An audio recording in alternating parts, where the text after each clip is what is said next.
Obrigado, pessoal. Agradecer mais uma vez ao convite da Irene, né? E aí agora aqui a gente tenta regular os nossos afetos, né? E aí eu acho que a questão é como, né? Eu acho que a gente trabalha, né? E constrói a nossa relação com o mundo, assim. Eu quis brincar um pouco com essa questão da poética, né? E dessas da relação entre a neurociência e a psicologia analítica através desse conceito de poética, mas de uma perspectiva a gente tentar enxergar a função poética, né, como um fenômeno da linguagem, né, não como um instrumento da literatura. Se a gente for tentar explicar o que é poesia, né, ou o que é arte, isso já abre, né, para uma ambivalência, para dúvidas, né, para discussões e questionamentos, e isso muito nos interessa, imagino, né? Porque eu acho que a psicologia, ela pertence a essa área do mistério, né? Então, essa linguagem é muito importante e interessante para a gente. Então, eu estou seguindo aqui um pouco uma definição da função poética como ela foi descrita pelo Jacobson, tá? Que é um estudioso da teoria da comunicação e da linguagem. E aí, nesse sentido, os poemas, né, mais bem feitos, bem trabalhados, né, que tanto nos emocionam, eles seriam só expressões elaboradas, né, da poesia que é inerente à linguagem. E tem um ponto que é muito importante, que nesse sentido, a forma, né, é mais valorizada do que o conteúdo na hora de se comunicar, né? Tão importante quanto, né? Então, a maneira como a gente fala, né, pode ser tão importante quanto o que a gente fala, né? E no sentido de envolver, evocar emoção, né, ter um impacto, né, para a pessoa, para quem a gente está dirigindo a nossa mensagem. Então, é algo assim, essa função poética, né, novamente, assim, tão presente, tão fundamental para a clínica. E né, assim, conseguir atingir esse impacto, então as figuras de linguagem, uma delas é as metáforas, né, passam a ser um componente muito importante aí da maneira com que a gente vai tentar aí conceber, né, as formas da gente perceber e existir no mundo.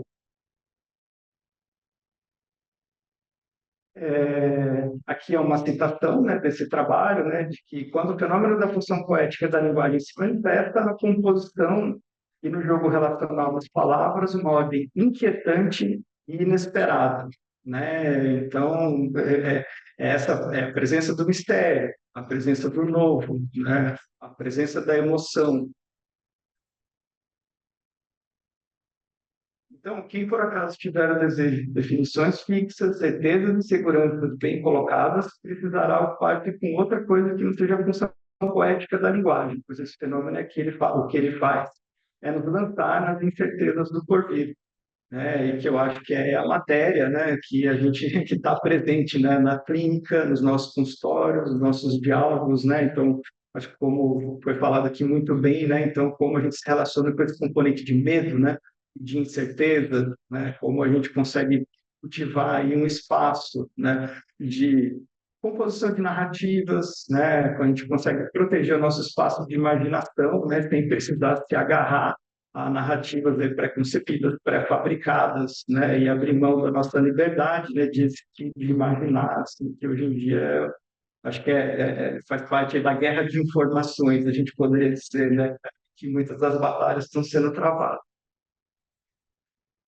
E aí a gente ligando, né, à psicologia analítica. Então, aqui uma citação do Jung, né, seguindo Jung, utiliza as palavras imagens de fantasia no sentido poético. Os dados básicos da vida psíquica que se auto-originam são inventivas, espontâneas, completas e organizadas em padrões arquetípicos. E aí eu tentando puxar um pouquinho a sardinha assim da questão da natureza, né? Então essa da autonomia, né? Então, dessas imagens de fantasia elas se apresentando, se brotando, a gente poderia dizer, no nosso espaço, né? Psíquico, no nosso corpo, por elas mesmas. Aí o Jung, né, a nossa famosa citação, né, da psique cria realidade todos os dias. A única expressão que me ocorre para designar essa atividade é fantasia. É tanto sentimento quanto pensamento, tanto intuição quanto sensação. e como que a gente pode se manifestar, né, com essa instância criadora. Então, não somos nós, né, os criadores. Então, quem é esse criador, né? Essa criadora, esses criadores, né? Quem cria o mundo pela gente? Essa atividade autônoma, né, não pode ser considerada uma reação reflexiva, as impressões sensíveis, nem um órgão executor das ideias eternas. É como todo processo vital, né, um ato de criação contínua.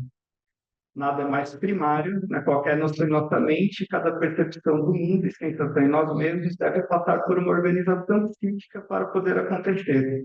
Cada sentimento ou observação ocorre como um evento psíquico a formar primeiro uma imagem de fantasia, né? E é muito interessante já, né, uma a abordagem do Jung ao fenômeno psíquico, né, colocando aí a questão da fantasia, né? E eu acho que é o que eu tento sempre relembrar e defender, né, a proximidade da psicologia com o mundo das artes, né? Claro que a psicologia está presente talvez aí em todas as ciências, tem alguma conexão psicológica. Eu gosto dessa visão também, né? Então toda ciência tem sua psicologia, assim como toda pessoa tem a sua também, né? Mas é sempre a cautela que a gente precisa ter, né, com a contaminação da psicologia por uma linguagem médica ou científica mais dura, por exemplo, né?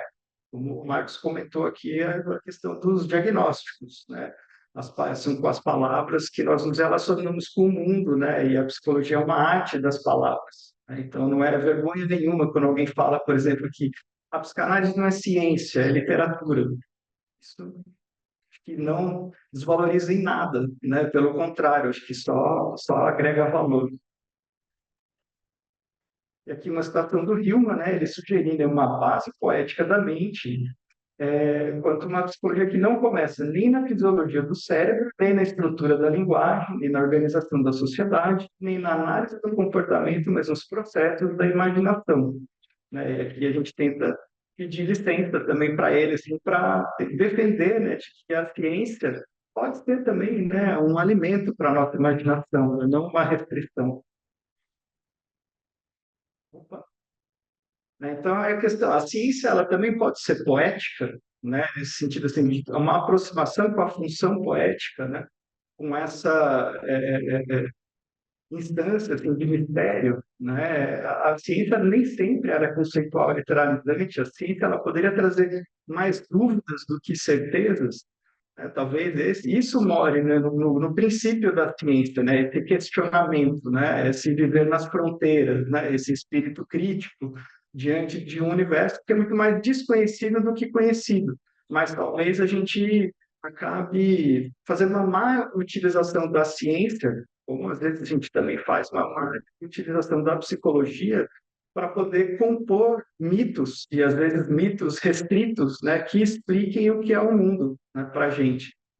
Então, muitas vezes a ciência ela é colocada nesse papel de uma mitologia contemporânea, né? E se dependendo do nosso grau de insegurança, de medo, de confusão, essa mitologia ela precisa ser bem restrita, né? Explicar o mundo e a vida com poucas palavras, né? E palavras pobres.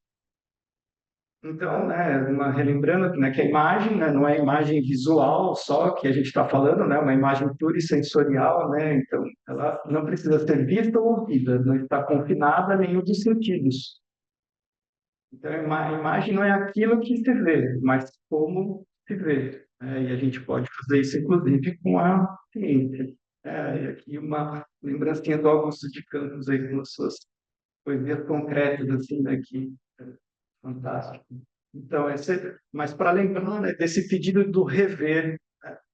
Se a gente rever, né, o que a gente está sentindo, o que a gente está falando, o que a gente está ouvindo, vendo, né, sempre tem outras camadas, né, que eu acho que é o que defende as psicologias do inconsciente, em geral, as psicologias profundas, e o acesso a isso, a gente precisa, né, dessa desconstrução para testar, né? Mas afinal de contas, o que é o inconsciente, né? Acho que a gente pode falar de os inconscientes, né? Sempre múltiplos, diversos, né? Então, quando a gente classifica algo como inconsciente, isso está abrindo, né, uma possibilidade, da gente ver algo mais, ou a gente está fechando, né, esse caminho de uma exploração. E aí uma das várias, né, teorias neurocientíficas assim, que a gente poderia se aproximar, é sempre assim como um diálogo de epistemologias, né, um exercício de especulação mesmo, né, não para justificar a nossa epistemologia, nem obrigatoriamente ter que nos aproximar ou fundir, né, mas epistemologias como métodos diferentes de se conhecer o mundo, né, e através de a gente conhecer um outro método, isso pode ser interessante para a gente ou não.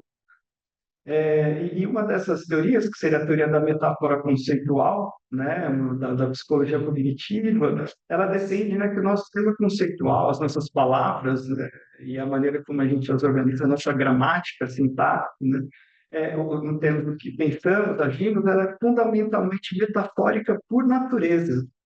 Antes da linguagem ela se desenvolver de uma maneira mais elaborada, a gente enxergou o mundo e se comunicou através de metáforas, né? Através dessa função poética, né? Então ela está aí nas bases da nossa existência. Então por isso que é interessante a gente querer acertar, né, essas camadas mais complexas, né, que estão além do que ali nossa camada consciente, né, do que a gente está conseguindo enxergar ou das nossas histórias que se repetem, né, nos automatismos nos quais a gente se encontra presos, né, a maneira de acessar outras possibilidades de existir é muito importante que a gente consiga realizar isso através de uma incorporação dessa função poética. E aí, que tem uma ligação com essa primeira teoria da metáfora conceitual, então a gente tem essa teoria também da neuroexploitation hipótese, né, que seria mais ou menos uma hipótese do aproveitamento neuronal, de que a gente usa alguns recursos que são desenvolvidos mais simples para desenvolver outros mais complexos, né? A gente não cria uma função cognitiva cerebral para cada atividade ou habilidade que a gente necessita. Uma função acaba emprestando, a gente poderia dizer assim, né, as suas características para outras, né? Então as coisas a gente tende a fazer esse jogo, né, de funções para aproveitar o que já existe.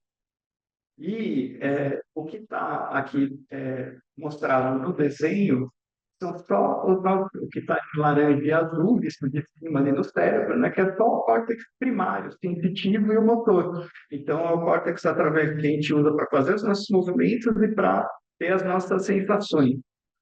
E ali, depois a gente vai mostrar, ter uma figura maior, assim, o que espaço ocupa cada parte do nosso corpo, né, nesses córtex primários. Muitos de vocês já devem conhecer isso, que é o homúnculo de Penfield, né, mas é algo que sempre eu olho e me surpreende, né, que seria assim, que corpo, né, o que corpos são esses que são os nossos corpos imaginários. Então, o córtex motor e sensitivo, que aqui a gente colocou de lado ali em laranja e azul também, eles emprestariam as suas funções, né, os nossos movimentos, né, o que a gente vê, né, o que a gente sente, empresta, seria a base através da qual a gente construiria a nossa linguagem e as nossas palavras para nos relacionar com o mundo. Então, a área de Brock e Wernicke, que seriam as áreas de linguagem, de percepção da linguagem, elas o córtex pré-motor que está desenhado antes do córtex motor, que é onde a gente planejaria as nossas ações, né, no mundo, e isso também emprestaria suas funções para a área da linguagem, para a gente construir a nossa linguagem. Então, é como se a nossa linguagem ela tem que usar a maneira, ela tem que ter uma base através da maneira que o nosso corpo se relaciona com o mundo, é através disso que a gente vai construir também a nossa linguagem. E aí a gente pode aqui o homúnculo desenhado, né? Então, qual o tamanho, né, das nossas áreas corporais, assim, isso é uma tendência geral, uma média, né? Mas como a gente vai estar se relacionando com o mundo, a importância das mãos, né? Dos olhos, da boca, da traqueia, né? Das palavras, né? E a gente pensando assim, sair, né? Tentando sair desse corpo concreto para um corpo poético que está presente nas maneiras como a gente está descrevendo as nossas emoções também. Então, sempre essa tentativa, né, de enriquecer as nossas descrições das palavras, né, descobrir os sentidos corporais que também estão presentes, né? Então, quando a gente vai falar de amor, né, por exemplo, quantas maneiras diferentes que esse amor pode ser vivido no corpo, né? Em que locais e esse sentimento de amor ele nos atravessa, né? Através de quais áreas do corpo a gente se relaciona com esse amor, né? Esse amor traz leveza, né? Esse amor traz peso, esse amor é um campo aberto, né? Eu parecia com um campo onde você pode cultivar muitas coisas, ou esse amor é a morte, né? A morte anda ao lado do amor, né? O abandono, a solidão, o sentimento de aniquilamento, né? É um amor que abre, que enriquece, é um amor prisão, né? E por aí vai, né? Quantos amores, né? E aqui só para lembrar também que essa defesa, né, de que a gente sempre está usando estruturas mais antigas, a gente poderia dizer, para desenvolver mais novas, né, no nosso corpo, no nosso cérebro, aí tem como as asas surgiram, por exemplo, né, elas surgiram nos mamíferos, nos morcegos, por exemplo, a partir dos braços, né, dos membros superiores, nos insetos as asas surgiram a partir das patas, e a gente pode questionar, né, quem deu asas à imaginação. E aí a gente pode, como quem compõe, né, as estruturas da nossa imaginação foi o corpo, né, e inclusive através disso, né, do uso dessas metáforas, né, e das possibilidades, né, de interação com a natureza, a gente também foi capaz de voar, né, embora não com as nossas próprias asas, né, mas com uma imaginação que é da qual a base foi fornecida pelo nosso próprio corpo. E quanto também essa imaginação trouxe ao nosso próprio corpo outras possibilidades de existência, né? Então, de novo, acho que essa defesa do Jung, né, do quanto a gente está mergulhado mesmo nessas imagens de fantasia, né, como componentes realidade, básicos aí da nossa realidade imaginativa. Então, essa ideia de que a imaginação não nos pertence, né, que eu acho que ajuda também a construir uma relação, né, com a imaginação mais leve de uma certa maneira, né, mas algo que a gente busca através da psicoterapia, né, um pouco daquele caminho de podermos ser observadores de nós mesmos, né, e podermos construir relações, né, com o que a gente sente e pensa, mas não é uma relação de pertencimento, né, nem o nosso próprio corpo nos pertence, né, então a gente está prestando testemunho a esse mundo imaginal, né, a gente foi colocado, né? Foi criado, né? E a gente tenta estabelecer uma relação talvez diplomática, né? Contemplativa através disso e a partir disso conseguir alguma talvez, né, possibilidade de transformação e de mudança. E aí essa ideia de que os poemas propõem que você não apenas entenda o mundo, mas os experimente de diferentes maneiras, né? Então, por isso aí essa a importância, né, da função poética na nossa linguagem, na nossa comunicação.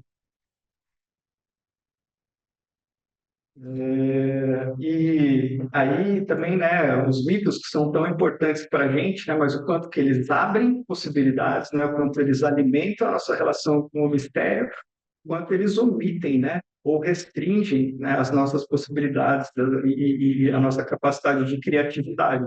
Os mitos também são facas de dois gumes e acho que a gente vive já testemunhou várias vezes, hoje em dia isso é bem notório, né, quanto os mitos também podem ser criados e mal utilizados, né? As pessoas crescem, né, através de imagens míticas, assim, e apresentam e vendem suas ideias através disso. Não é à toa que é tão importante aí para o marketing geral e para o marketing político, né? E as pessoas recebem tão bem, né, por essa função. E aí é interessante, voltando lá para o Jacobson, né, que a questão, a proposta, né, da linguagem, da função poética, ela foi muito mais absorvida, né, pelas teorias de comunicação, pela publicidade, né, talvez, do que pela própria psicologia. E nessas nossas profundidades aí, imaginativas, né, nesse mundo imaginal, elas também existem superficialidades, né? Então, a função poética, ela também é composta de sombras, e eu acho que conseguir observar, né, isso, né, conseguir compreender isso na nossa linguagem é um exercício político, né, também. E para finalizar, né, a gente acabou de chegar no tempo, só lembrar, acho que um documentário que retrata isso muito bem, né? Então, quantas descobertas da psicologia e da psicanálise alimentaram, né, esse mundo da publicidade, né, que ganhou uma proporção tão grande, né, no século XX. Esse documentário da BBC, O Século do Ego, né? E uma das coisas que eles mostram é que o Eduardo Bernard, sobrinho do Freud, ele emprestou a teoria psicanalítica para poder desenvolver os trabalhos dele com comunicação, comunicação social. E uma das coisas que ele foi responsável foi para expandir a indústria do cigarro para as mulheres, também trabalhando a imagem de independência, que no início do século XX estava muito em voga, né? Então, em uma passeata em Nova York, se eu não me engano, ele deu cigarros de graça para as mulheres poderem serem fotografadas, né? E a partir disso, né, a imagem da mulher independente acabou ficando muito associada com o cigarro e isso colaborou muito nas vendas e a partir disso ele foi também contratado para diversas outras funções, inclusive como um conselheiro de grande importância na Segunda Guerra Mundial e nos desdobramentos que ela teve depois da vitória da Aliança Ocidental. Mas é isso. Uhum. Passei por pouco só o tempo aqui, então